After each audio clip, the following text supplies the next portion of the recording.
Hello, welcome back to the Games Kingdom. My name's Carl King and today we're going to be looking at the board game 7 Moons Heroes of Dragonreach. This is a game that has been published by Gunpowder Studios, and this is the Kickstarter Deluxe Edition, which has got the metal coins and extra meeples. There is currently a promotion on, being run by Gunpowder themselves, and you can pick up either this version or the sort of standard version, which obviously doesn't have the coins or the extra meeples but has the cardboard tokens, which you also get in this, and we'll show you those as we go along. But up until the 30th of April 2022, so you have a week left, and it is advertised over on things like Facebook and on their website. You can pick up the games in either edition for quite a sizable discount on the normal sort of retail prices. I believe the Kickstarter Deluxe Edition is about 35 instead of about 55, and the standard is 25 as opposed to about 45, but obviously just check that out. I think maybe also as well you might get free shipping in the UK, but again, just check that out. Don't take my absolute 100% word for that. So what we'll do, we'll have a bit of an unboxing today just to show you what's in this deluxe edition, including those extras, and also give you a bit of a look through and one or two of the sort of rules of the game. So without further ado, we'll flip that over. This is, as I say, been sent to me by Gunpowder. They have sent this to me to do this review. It's an unpaid for review, so as I say, I'm not getting paid to do this, so all of the views in this video are my own, and obviously haven't been influenced in any way, and simply I'm just going to go by the contents and things as we get them out of the box. So I have had a quick look in here. I've obviously taken off the wrapper. Don't like to do that on camera, it can be a bit fiddly. So let's crack on. So as I say, first off, what you do get in the deluxe edition is some very nice jingly metal gold coins. So we have some sort of half moon ones here, which are a denomination of 1. Then we have some 5s. We have some 10s. And last but by no means least, we have 4 50s with a nice dragon symbol on the reverse side. I always think these are a nice little addition. I'm a bit of a sort of sucker for these. I buy games, and if they do have the coins and I believe that they're good value, I will upgrade them in the sort of pledge managers or buying them through websites and things, and certainly by the look of these, they are a very nice quality. So yeah, definitely be using those instead of the cardboard ones. What we've also got as well are some very nice chunky little sort of castle pieces, and these are things that you can exchange various resources that you pick up during the game, and when you've got one of each of those resources, you can then trade those in and get one of these, and you can have a maximum of 3 of those to help defend your city. They will give you defensive points at the end of the game, which I'll come to in a bit when we go through how the game works. So as I say, there's enough there for 3 per player. We've got some very nice chunky dice, one of each of those colours, green, blue and black I believe, goes onto a particular board at the start of the game with a value of 3, and that sets the value of things when they can be sort of bought stroke sold at the market. And then at certain points, which are triggered I believe when people do go to the market, you pick up those dice, you roll them, and then those values will potentially change, and each of those could be different.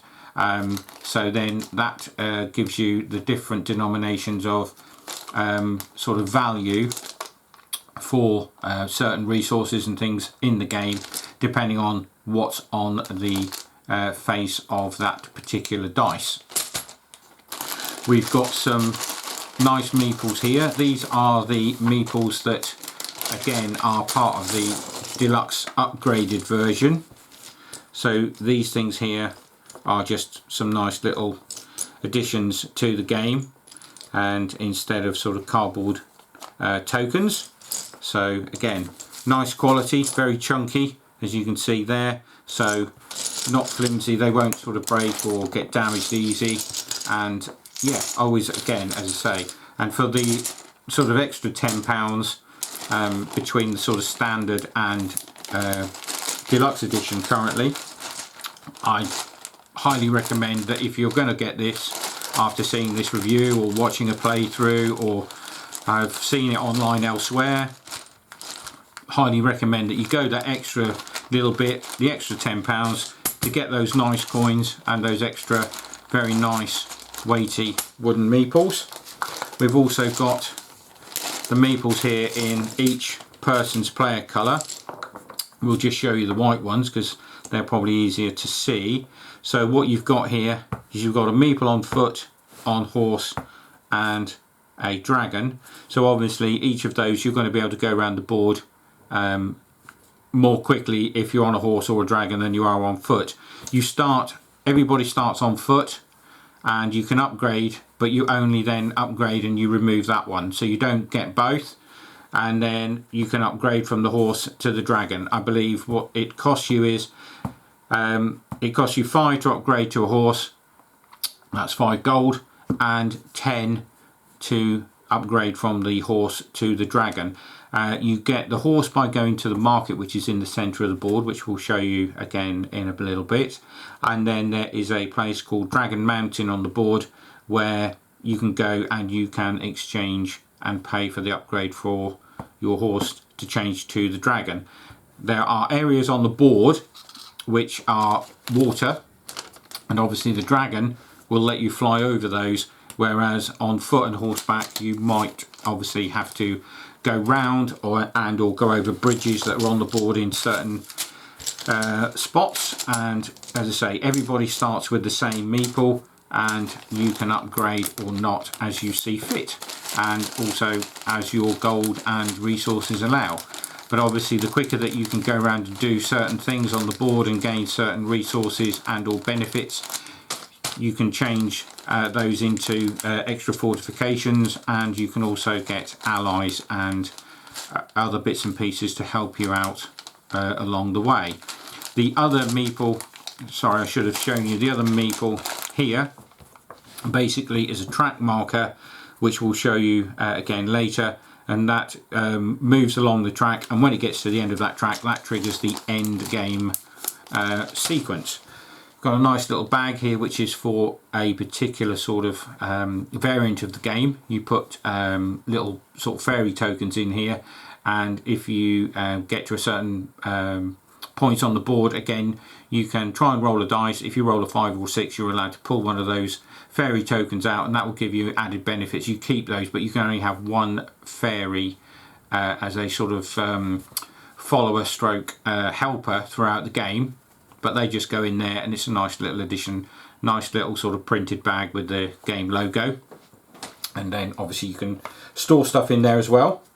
What we've got here is a set or sets of cards. So we've got a little sort of reference card which will help you. So you have to get a wood, a stone and a gem, and you can turn that into one of those towers. And then on the back of that, it will tell you what those fairies give you as a benefit, but those are also printed on the back of the little fairy tokens, and you sort of keep that with your travelling companion stroke meeple, and that sort of stays with you for the game. So that's just a nice little handy sort of reference card. It's good to have those in the game. The one thing I would say is it would have been nice to have potentially one for each player rather than just one, because then if 1 or 2 players want to have a look at this, they obviously have to wait to do that. So what I might do is sort of colour photocopy those and just perhaps sort of laminate them up, and then have an extra one for each player. That's just something that I would recommend if you know, that was me. Just have one for every sort of potential player in the game. You can play the game solo as well, so that would obviously help out. You've got quest cards which you can get at certain points, again by travelling to certain places on the board, I believe, and you can pick up these quests, and if you complete those quests, which is like you take certain things from point A to point B or do certain things, it gives you again certain benefits in the game and will help you out. You've got the wilderness cards, which again is a particular part of the game. They're all nicely artworked up, so very clear, very precise, nice quality, nice size. I do like these sort of size of cards in games. It just gives you ease of reading. The small mini cards are great, but you know, can be a bit, you know, if you're trying to read them and things and you've got lots of them, they can be a bit difficult to keep track of. And then these are the Shadow Army cards. So basically there are 12 of these. At the beginning of the game you shuffle these and you deal one to each player, and it will tell you what particular Shadow Army you are going to be trying to stop yourself at the end of the game, but you only know one. There will be 6, so there's an extra 2, and then the others are kept away. Those 2 aren't seen. Each one of the players in the game will get one of these, and they're not allowed to show the other players. And basically each of these have symbols on. So the realm attack is basically what everybody has to defend against once the Shadow Army phase is triggered, and that's the end phase of the game. So if this was the first one revealed, because what you do when this starts, everybody puts their cards into a pile, including the 2 that nobody knows about. They're shuffled and then they're revealed one at a time, and you have to defeat them all to win the game as a co-op. You obviously are also playing solo because you're travelling around the game board as a solo player on your own, picking up your own sort of bits and pieces, your own resources, doing your own thing in your city, trying to defend that.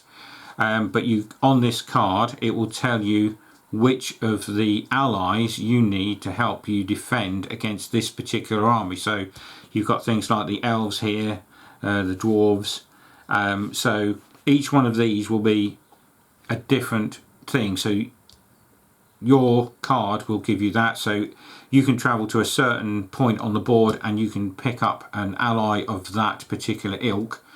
They will then go as a token into your city, and at the end they help you defend against this particular card by giving you extra benefits and extra points, as do the castle fortifications. So everybody will club together and have points, and they have to equal or beat the value here of the realm attack. But then individually on your city, those city attack numbers also have to be defended against, but you do that yourself. You can't have help from anybody else. The realm attack is everybody, the city attack is just you. If you don't or can't defend against that particular army to that particular value, then obviously there's going to be consequences and you lose certain things.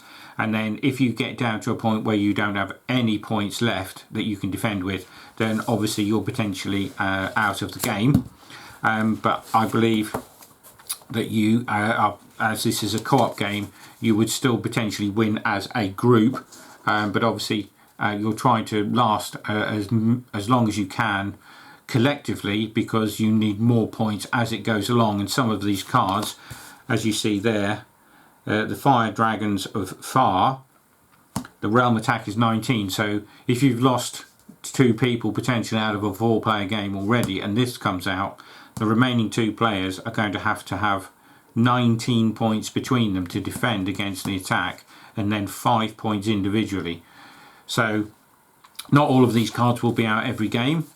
So there's a lot of replayability in the game, because obviously you've got 12 of these and you're only using up to a maximum of 6, I believe, for the attacks, 1 per player and then an extra 2. So, and again, obviously in the solo game there is an option to play with either 2, 3 or 4 of the cities, depending on whether you want to play easy, medium or hard difficulty. But that's how you play the end game. Again, you're trying to defeat the shadow armies. So let's have a quick look at things like the tokens and whatever that you get within the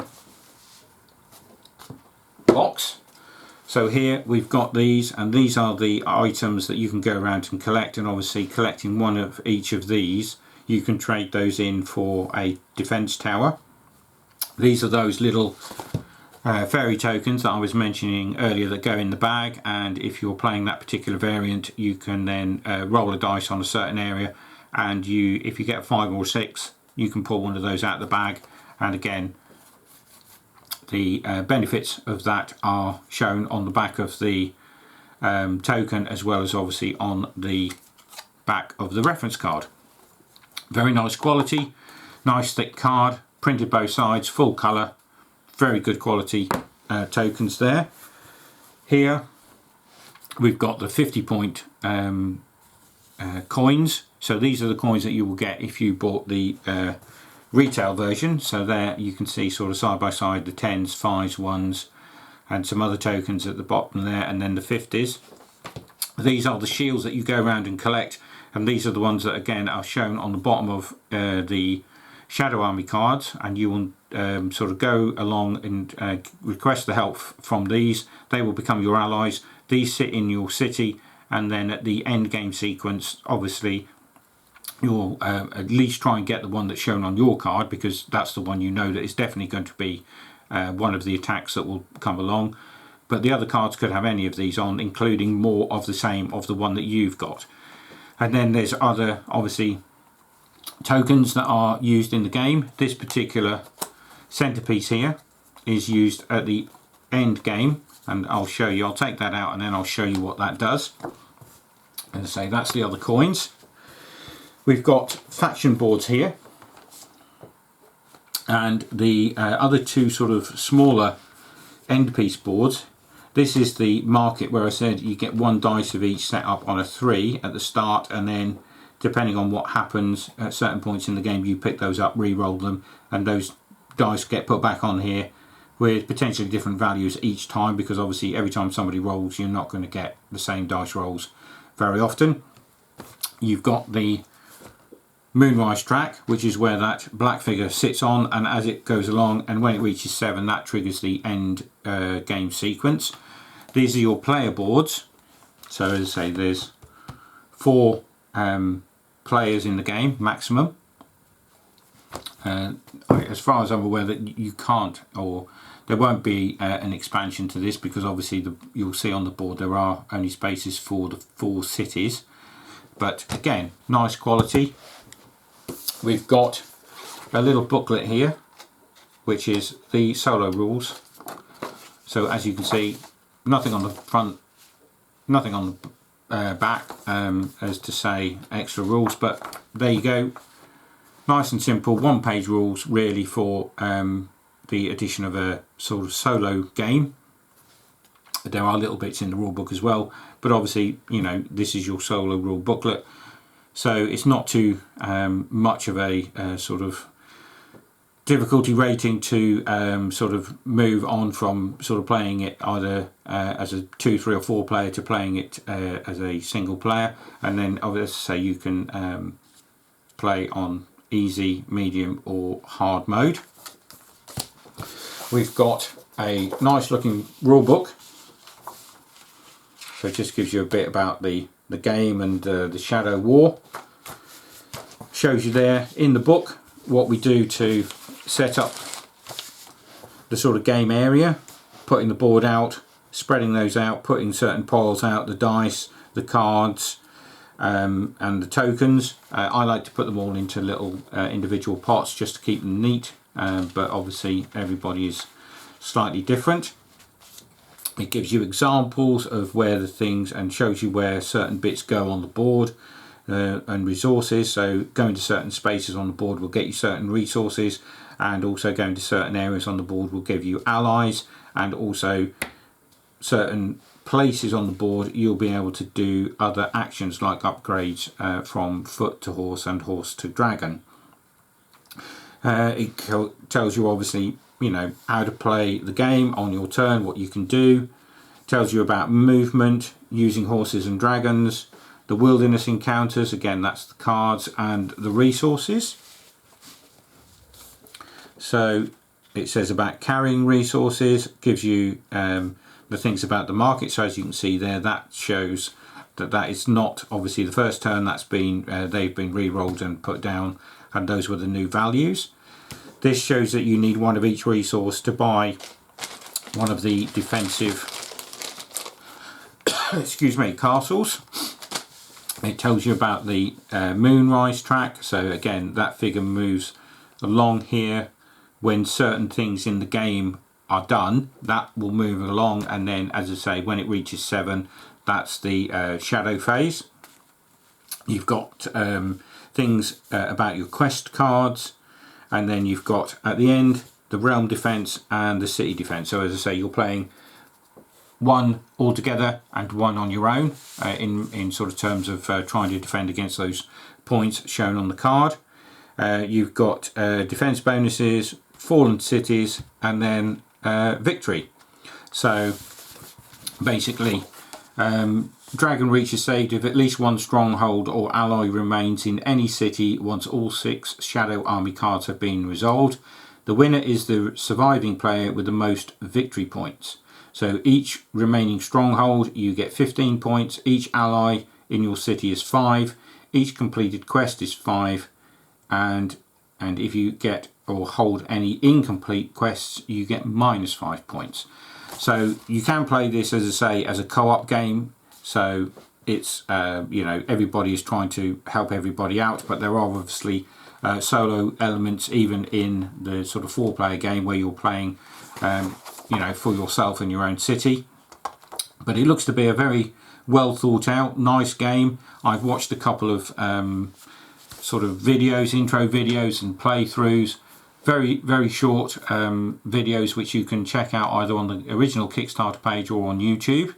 I'm hoping to get a game of this in the next couple of weeks with sort of a 3 or 4 player game. So I'll come back and tell everybody what that was like, but I'm also going to be doing a written review for hopefully publication in a online board game magazine that I do reviews for, called Everything Board Games. You can check that out on Facebook as well, and you can sign up to receive those. That was brought out again via a Kickstarter campaign a couple of 3 years ago, and I've been a reviewer since its inception. So I do these on my channel, and then I do the odd one for the Everything Board Games magazine. So here we have the board. So as you can see, not very big as playing boards go, but it doesn't need to be. Your movement is based on hexes. So again, you're going to be slower on foot, and you start off at these sort of coloured dots, and you can't go anywhere other than out in between the mountain regions that surround each of your cities on the board. So you will come out here and then you'll start to move. Obviously there's more open spaces here. This particular realm, if you go either way, you've got to go across a bridge if you're still on foot. The same here. These two are a little bit different. This is the Dragon March, which basically is where you go as a market, so you can sort of do your sort of trading and things there. This is where you would also buy and upgrade from foot to horse, so you'd need to get there and pay your 5 gold, and you swap your foot meeple for a horse meeple, and then obviously you're going around the board a little bit quicker. And if you then wish to upgrade to the dragon, you would go off to Dragon Mountain. Once you're on that particular area, you can then pay 10 gold and you can upgrade and exchange the horse for a dragon. But as I said, you only keep one of those meeples at any one time. I don't think you can be downgraded. So once you've got that, you've got it. And as I say, you're going around the board. Each of these little sort of markers on the board, if you go onto these hexes, they will give you certain benefits. And also the ones with the shields, those are the ones where you can pick up allies. So if that is the symbol that is shown on the Shadow Army card that you got dealt at the beginning of the game, that's the one that you would need to pick up. But there are different ones dotted around the board, so you've got the elves and the dwarves and things, and then obviously you've got different resource things that you can pick up, and obviously you need to pick up these different ones. So one here, one here, one here. So you've got to travel round the board to be able to pick some of these things up, and then you need one of each of those three, so they're quite spaced out, to be able to get one of these.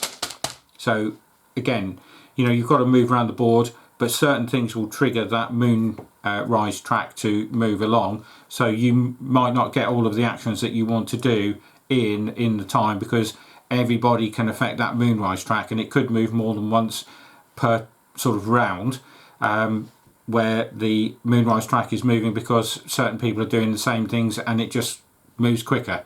So there's different lengths to the game simply based on what happens and what you do.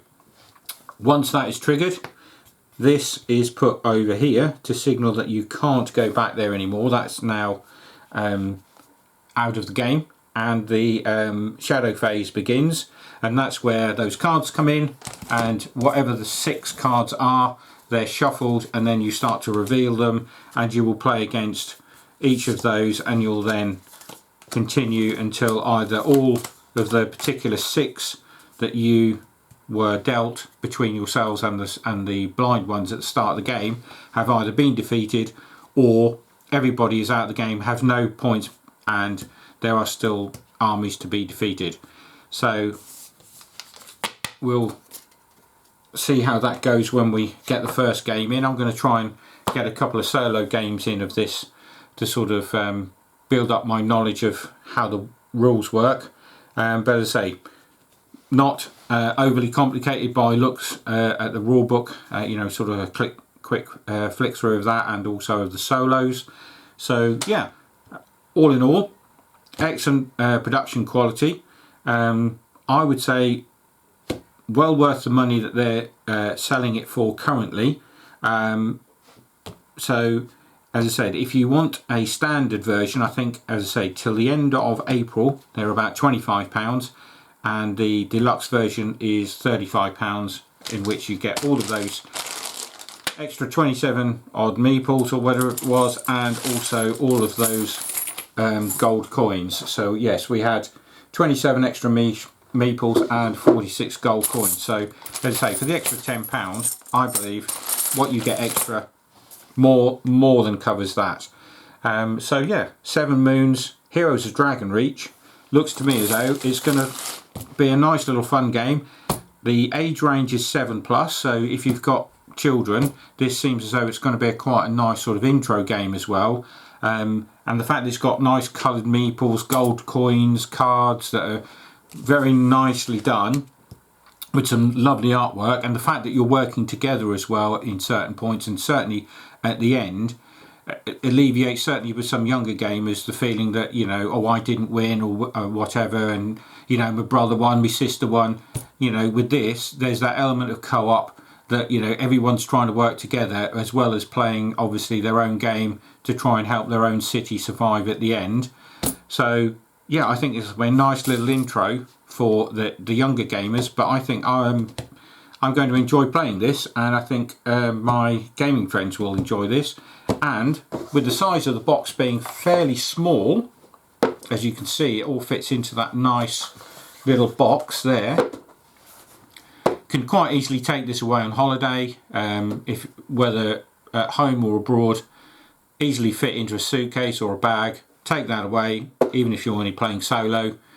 Nice little game to play on an evening, or sitting having a drink on a veranda somewhere, or in a hotel. Can quite easily get that out. Not a huge table presence, so a nice little game, as I say, to take away and to play on holiday, which I probably will later this year. So as I said, I'll be back with a review of this at some point in written form, and until we come back with another one of these, we'll see you again soon. Bye for now.